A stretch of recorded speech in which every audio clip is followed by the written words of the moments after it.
Saudara, kita langsung bahas soal potensi January Effect di tahun ini dan juga bagaimana peluang IHSG yang sentuh level 10.000 di akhir tahun ini targetnya. Kita langsung berbincang dengan Imam Gunadi, Equity Analyst Indo Premier Sekuritas. Mas Imam, selamat pagi.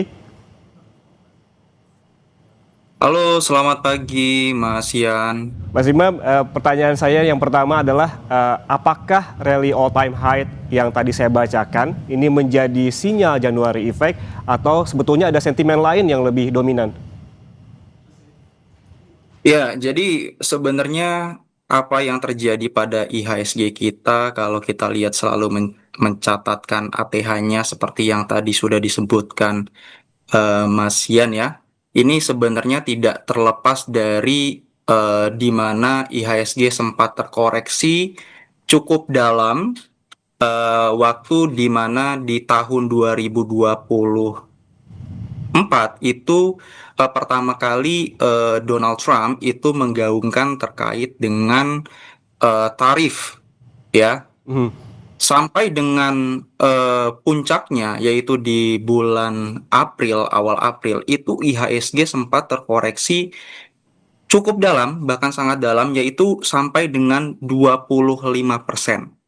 Nah, jadi karena sepertinya investor sudah memprice in terkait dengan kondisi apa namanya tarif Donald Trump ini, nah ISG akhirnya kembali bangkit Mhm. ya. Hal ini juga tentunya tidak terlepas dari fundamental ekonomi Indonesia yang kalau kita lihat di sini juga sudah mulai membaik. Oke. Misalkan kalau kita lihat dari sisi daya beli yang dicerminkan dari sisi inflasi yang tadinya mungkin sempat mencatatkan di angka deflasi ya sudah kembali kepada target daripada Bank Indonesia ya di 2,5 plus minus 1%. Kemudian dari sisi data manufaktur ya PMI manufaktur ini juga sudah kembali ekspansif seperti itu Mhm. ya. That's why di Mhm. sini IHSG selalu mencatatkan ATH-nya. Oke. Selain itu juga memang kalau kita lihat ya probability-nya, kalau misalkan tadi data dari Mas Yan sendiri itu Mhm. masih include di dalamnya itu pandemi. Tapi kalau misalkan kita exclude ya pandemi ini dan kalau kita lihat bagaimana probability pergerakan ISG selama 10 tahun terakhir, kita lihat ada probability kenaikan sebanyak 70% ya. Mhm. Dengan medianya kita lihat di 0,61%. Dan kalau kita lihat dari secara month to date saja ISG sudah naik sebanyak 3,35%. Jadi memang probability terjadi January Effect di tahun 2026 ini cukup besar seperti itu. Oke, peluangnya cukup besar dan juga tadi kalau kita melihat sentimen dan juga katalis apa saja juga sudah disebutkan oleh Mas Imam. Tadi yang saya bacakan sebetulnya Mas Imam, 10 tahun terakhir begitu probabilitasnya adalah 50% alias 50-50. Bisa terjadi, bisa tidak, begitu peluangnya cukup besar. Analisis Anda bahwa January Effect akan besar terjadi pada tahun ini, apa sentimen apa saja atau katalis apa saja yang mendukungnya? Ya, jadi yang pertama tadi adalah kita lihat ya dari data-data di ekonomi kita, fundamental ekonomi kita yang memang sangat baik sekali dari sisi daya beli, kemudian dari PMI ya, Mhm. kemudian yang berikutnya adalah kemungkinan besar di Januari ini indeks harga saham gabungan juga akan ditopang oleh penguatan saham-saham atau perusahaan-perusahaan berbasis komoditas ya, baik Oke. itu apa namanya mineral ataupun dalam hal ini juga energi. Kenapa? Karena kalau kita lihat mungkin apa namanya Mas Yan juga sudah tahu bahwa pemerintah ini mempunyai rencana untuk memangkas produksi komoditasnya ya, baik itu batu bara atau juga nikel ya ataupun Mhm. komoditas-komoditas lainnya yang seperti sudah disampaikan oleh Pak Bahlil ya seperti Batubara itu. sampai 25% ya pemangkasannya? Betul Pak, Mmm. betul. Jadi kalau kita lihat batu bara itu dari apa namanya di tahun 2025 itu di 790 juta ton ya, dan akan dipangkas ke kurang lebih sekitaran 600 juta ton seperti itu. Oke, kalau kita melihat soal IHSG yang juga all time high beberapa kali, paling tidak data menyebutkan ada 4 kali dari awal tahun begitu dari tanggal 2 Januari hingga 9 Januari ini. Ini kan jadi euforia tersendiri ya Mas Imam. Terlebih IHSG juga sempat menyentuh level 9.000 intraday di tanggal 8 Januari lalu. Sebetulnya kalau kita melihat ini apa sih yang perlu dilakukan oleh investor retail? Ya, jadi dengan eh, apa namanya tercatatnya ATH baru dari ISG, mungkin investor retail khususnya teman-teman yang baru pemula ya, teman-teman harus paham bahwa kenaikan IHSG yang selama ini terjadi ini lebih ditopang oleh saham-saham yang memang kalau bahasa pasarannya mungkin saham-saham konglo ya, IDX konglo seperti itu, yang memang saat ini secara valuasi itu sudah sangat premium. Ya, Oke. jadi kalau misalkan memang teman-teman berencana atau mempunyai niat untuk berinvestasi, apa namanya di saham-saham yang menopang ISG, saya rasa masih kurang tepat, masih kurang cocok ya seperti itu. Jadi kecuali buat teman-teman mungkin di sini yang tujuan atau niatnya pengen trading, itu mungkin bisa sangat bisa dimanfaatkan momentumnya. Ya, jadi untuk teman-teman retail, kalau memang tujuannya adalah untuk berinvestasi, better teman-teman bisa cari saham-saham blue chip yang memang saat ini apa namanya secara valuasi cukup menarik ya, khususnya saham-saham blue chip yang bergerak di sektor komoditas, energi maupun mineral seperti itu. Oke, kalau Mas Imam tadi ada sektor ataupun saham-saham konglomerasi ya begitu yang memang menjadi penggerak IHSG juga begitu beberapa bulan terakhir ini. Kalau kita melihat di awal tahun 2026, kemungkinan sektor mana saja sih Mas yang akan menggerakkan IHSG? Apakah konglomerasi juga akan melanjutkan dominasinya atau justru tadi yang seperti disebutkan bahwa ini saat ini tahun 2026 blue chip juga manggung begitu? Ya, jadi ada beberapa sektor yang mungkin kita perlu perhatikan ya. Yang pertama untuk IDX Konglo, apakah apa namanya IDX Konglo ini masih bisa kita perhatikan? Sangat masih bisa. Kenapa? Karena untuk saat ini IDX Konglo itu sentimennya lebih lebih kepada review indeks MSCI di bulan Februari nanti. Mhm. Jadi sampai dengan Februari nanti itu masih bisa diperhatikan. Itu yang pertama. Kemudian yang kedua adalah perusahaan-perusahaan yang bergerak di sektor komoditas dalam hal ini adalah emas ya seperti itu. Kenapa?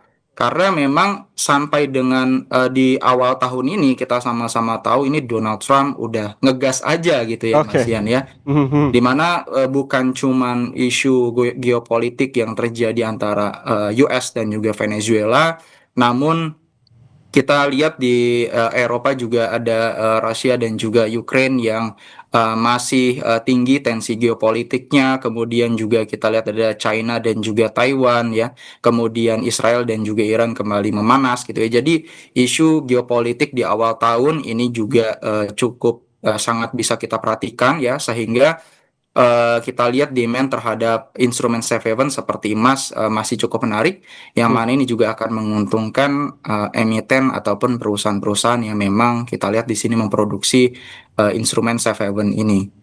Oke. Kemudian berikutnya adalah tadi ya, sektor berikutnya adalah di sini juga sektor-sektor yang berkaitan dengan pemangkasan RAKB di tahun 2026 ini, dan kita lihat juga memang apa namanya persetujuan RAKB ini sedikit molor ya seperti itu. Namun di sini kita lihat Menteri apa namanya Kementerian SDM juga sudah mengizinkan untuk perusahaan-perusahaan ini setidaknya bisa memproduksi 25% dulu dari target RAKB 2026 ya. Jadi walaupun walaupun sebenarnya sudah diberikan apa ya, sudah diberikan kemudahan untuk perusahaan tambang memproduksi, tapi ya tentunya apa namanya dari persetujuan sampai dengan perusahaan itu memproduksi itu kan takes time gitu ya, Mhm. waktunya Mhm. nggak sebentar gitu. Jadi hal ini tentunya bisa apa ya, bisa membuat adanya gangguan dari sisi supply seperti itu. Yang mana kita Oke. juga sama-sama tahu bahwasanya Indonesia ini merupakan negara dengan cadangan nikel terbesar di dunia. Kemudian juga kita lihat apa namanya produsen batu bara terbesar di dunia juga gitu ya. Jadi dengan adanya kebijakan atau penundaan Mhm. RAKB ini bisa apa namanya membuat meningkatnya volatilitas harga komoditas yang mana ini juga tentunya akan menguntungkan saham-saham komoditas seperti itu. Oke, artinya Mungkin itu sektor-sektor yang mhm. bisa kita perhatikan, Mas Yan. Oke, komoditas berarti masih bisa dibilang menarik untuk dikoleksi ya. Tadi juga disebutkan oleh Mas Imam terkait juga dengan emas begitu. Ada beberapa saham yang memang kenaikannya juga cukup tinggi kalau kita pantau beberapa waktu lalu seperti Archie dan juga Antam begitu. Kalau ngomong soal saham gitu ya, saya juga ada menyajikan data ini Mas Imam soal saham yang paling cuan paling tidak dari 6 hari perdagangan di awal Januari ini. Ada beberapa saham yang memang naiknya itu cukup tinggi di bawah di atas 100% bahkan. Ini kita lihat ada BP di 134%, ada RLCO di 106% dan juga IFSH di 111% cuannya di awal tahun ini. Kalau kita melihat hal ini langsung ngegas gini ini saham-saham analisis Anda seperti apa? Mengapa demikian? Ya, sebenarnya kalau untuk kalau kita lihat ya saham-saham yang kita sebutkan tadi itu memang saham-saham yang memang secara valuasi ini masih sangat kecil ya ataupun di mid Mhm, cap ataupun small caps gitu ya. Dan kita lihat partisipasi investor asing di saham-saham tersebut itu cukup besar ya memang ya. That's why saham-saham seperti BP atau RLCO ini menguat cukup tajam. Em, dan kalau kita lihat ya memang kalau kita lihat bagaimana algoritma dari asing ini eh, saat ini kalau kita bandingkan atau kita compare dengan bagaimana dulu gitu ya kita lihat secara culture sepertinya asing ini udah ada perubahan gitu ya mhm, yang tadinya mungkin tidak ada ketertarikan di saham-saham small caps gitu ya. Nah sekarang kita melihat bagaimana saham-saham small caps ini juga bisa bersinar gitu ya, bisa bersinar tidak hanya saham-saham yang apa namanya saham-saham blue chip saja seperti itu. Jadi saya rasa ini lebih purely apa namanya adanya ketertarikan mhm. asing trading gitu ya di saham-saham Oke. small caps seperti itu. Asing berarti asing memiliki peran besar dalam kenaikan harga saham yang tadi saya bacakan. Tapi kalau ngomong-ngomong soal aksi beli asing nih Mas Imam, kalau tercatat dari awal tahun ini ada sekitar 2,8 triliun hingga penutupan perdagangan pada pekan lalu. Bahkan kalau kita hitung lebih mundur lagi di 3 bulan ada 41 triliun lebih asing yang masuk ke Bursa Efek Indonesia begitu. Ini menurut Anda artinya apa? Apakah kepercayaan investor asing juga sudah mulai membaik? Ya, tentu, betul. Jadi, kepercayaan investor asing ini juga kalau kita lihat memang tidak terlepas dari data ekonomi kita yang memang kita lihat di sini cukup kuat, ya. Baik itu dari sisi daya beli kita yang tadinya cukup lemah, ya, di bawah apa namanya base-nya. Kita lihat kemarin inflasi kita yang mencerminkan daya beli juga sudah kembali naik, ya. Nah, hal ini juga sekaligus menggambarkan bahwasanya daya beli kita memang cukup baik. Kemudian yang berikutnya adalah kita juga bisa lihat data PMI kita yang beberapa bulan terakhir juga sudah kembali ke level ekspansifnya.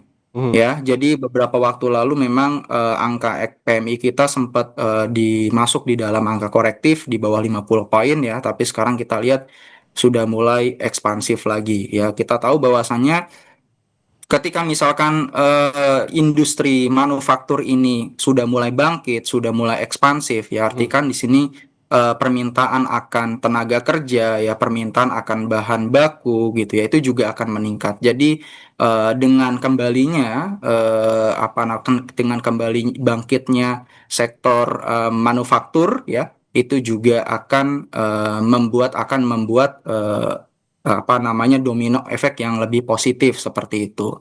Selain itu juga kita lihat ya dari sisi pertumbuhan kredit ya. Pertumbuhan kredit kita juga walaupun belum sesuai dengan ekspektasi pemerintah, kita lihat pertumbuhan kredit kita sudah mulai membaik ya. Apa namanya, dari grafik juga kita bisa lihat sudah mulai rebound lah ya, sedikit Hmm, demi hmm, hmm. sedikit, walaupun ya belum sesuai dengan ekspektasi pemerintah. Tapi dari sini kita bisa lihat ya bagaimana progres ekonomi kita sedikit demi sedikit seperti itu. Oke, ada progres ekonomi yang terus membaik begitu yang membuat investor asing juga semakin percaya begitu untuk menanamkan uangnya di Bursa Efek Indonesia. Kemudian kalau kita juga menelaah ini Mas Imam soal target IHSG di level 10.000 di akhir tahun 2026 yang disebutkan oleh Menteri Keuangan. Menurut Anda apa saja sih yang perlu dilakukan oleh pemerintah dan juga katalis apa saja yang diperlukan agar target ini bisa tercapai? Ya, jadi saya rasa market ini saat ini lebih fokus kepada bagaimana kebijakan-kebijakan apa namanya, luar negeri.